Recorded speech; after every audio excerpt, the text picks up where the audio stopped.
about the homeless when you were offered £7 a week. And I think with a whole room full of Celtic fans tonight, it would be good to hear exactly what happened and what was and wasn't said. I was having contract talks. George explained his.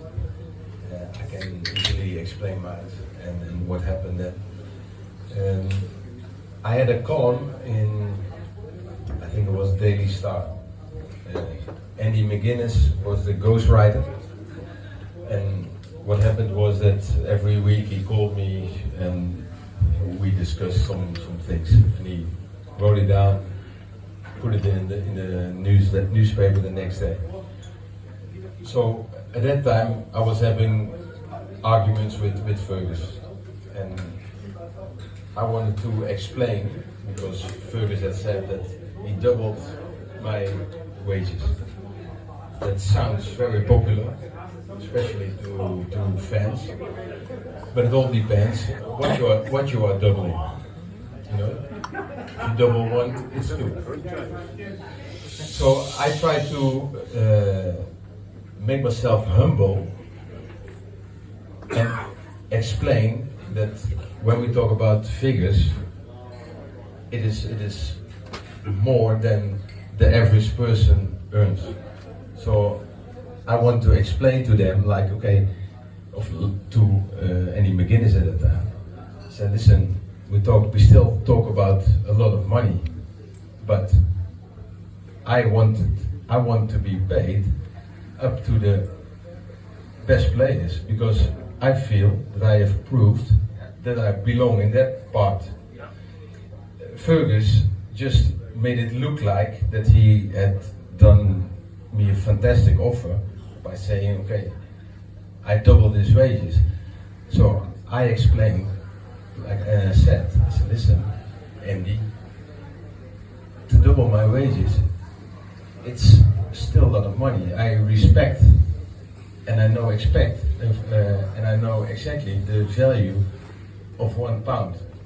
You know, I'm not big-headed or whatsoever, so I try to explain to them that the money that was offered was more than average. But on the wage bill of Celtic, I was still in the bottom part, while I was playing 2 years, 1.5 years for Celtic, and I think that I've done quite well. So he stuck, or Andy McGuinness wrote down the next day, and I found out every time I woke up, I put on Radio Clyde. So I wake up, and then you got Hugh Keevan saying, "Oh, good morning. Today, terrible story about the Celtic player talking about the homeless."